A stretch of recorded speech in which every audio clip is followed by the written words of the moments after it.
गणेशाय नमः। श्री सीतारामाय नमो नमः। भगवान श्री राम के जन्म का जो विवरण मिलता है, वैसे तो भगवान राम का जन्म जो हुआ उनके अनेक कारण हैं।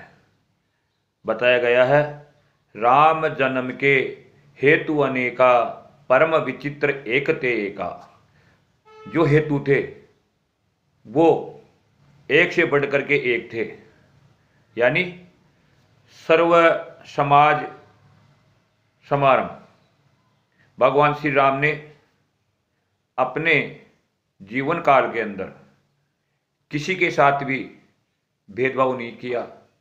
यहाँ तक कि पशु पक्षियों से भी अपना व्यवहार मिलाया था या बढ़ाया था, उनको भी महत्व दिया था अपने जीवन में।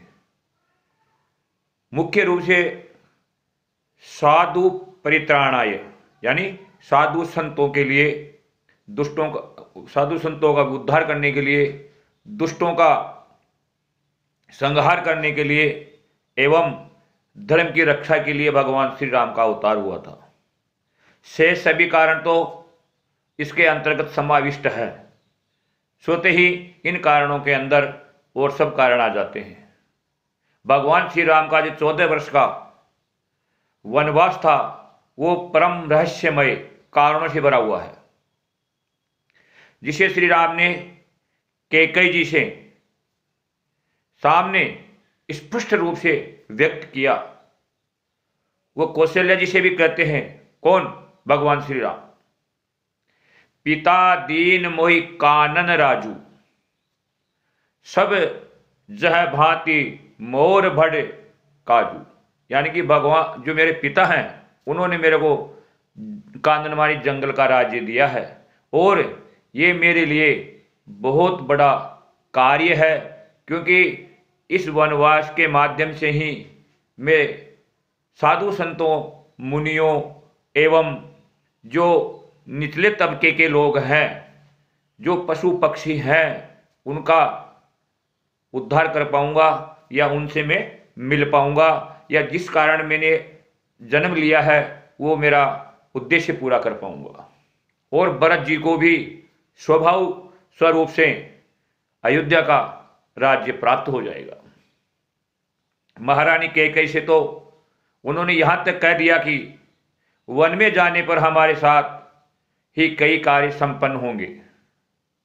विशेषकर मुनि गुणों का मिलन तथा पिता की आज्ञा का मात्र सम्मत पालन होगा, एवं प्राण प्रिय बंधुओं भरत जी का अयोध्या का सुर दुर्लभ राज्य प्राप्त होगा। जो देवताओं को भी अयोध्या का राज्य दुर्लभ था, ऐसा राज्य भरत जी को सहज में ही प्राप्त हो जाएगा। फिर ऐसे उत्तमोत्तम सुयोग को मैं क्यों छोड़ूं? भगवान श्री राम कहते हैं, मुनिगण मिलन विशेष बन, सबई भांति हित मोर, तेई मह पितु आयसु बहुरी, सम्मत जननी तोर। विशेषकर गुण मुनिगण जो साधु महात्मा है उनसा मेरा मिलन होगा, ये बड़ा विचारणीय कार्य है। क्योंकि भारतवर्ष के अंदर साधु महात्माओं का और मुनिजनों का, संतजनों का बहुत विशेष महत्व रहा है शुरू से ही। भगवान राम के जीवन में मुनिजनों का, साधु महात्माओं का बहुत बड़ा सहयोग रहा है। आज भी जब हम राम मंदिर को बनता हुआ देख रहे हैं तो ये राम मंदिर ऐसे ही नहीं बन रहा है।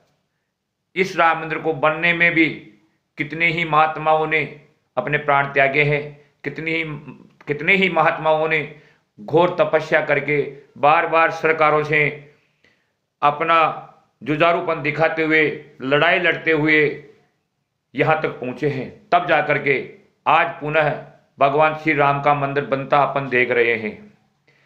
भगवान राम का जन्म भी ऐसे ही नहीं हुआ। उनके जीवन काल में जो साधु महात्माओं का उपयोगिता अपन ने देखी रामचरितमानस के माध्यम से। जब राजा दशरथ के कोई संतान नहीं थी तो वहीं से साधु महात्माओं का समावेश चालू हो गया। दशरथ अपने गुरु वशिष्ठ के पास जाते हैं और ऋषि श्रृंग को बुला करके पुत्रष्टि यज्ञ करवाते हैं। विश्वामित्र के द्वारा शिक्षा ग्रहण की जाती है और विश्वामित्र के माध्यम से ही जनक जी के यहाँ जाकर भगवान श्री राम जी का विवाह संपन्न होता है।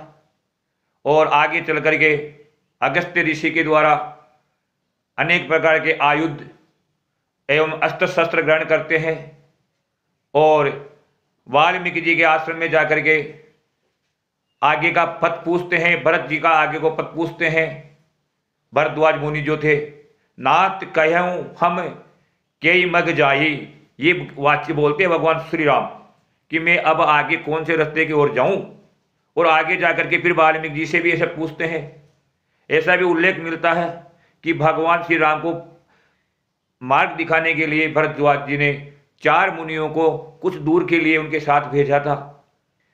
और जब रावण नहीं मारा जा रहा था तब अगस्त्य मुनि वहां उपस्थित होते हैं और आदित्य हृदय स्तोत्र का उल्लेख करते हैं और विधि बताते हैं कि किस प्रकार इस बाण का संहार करना है।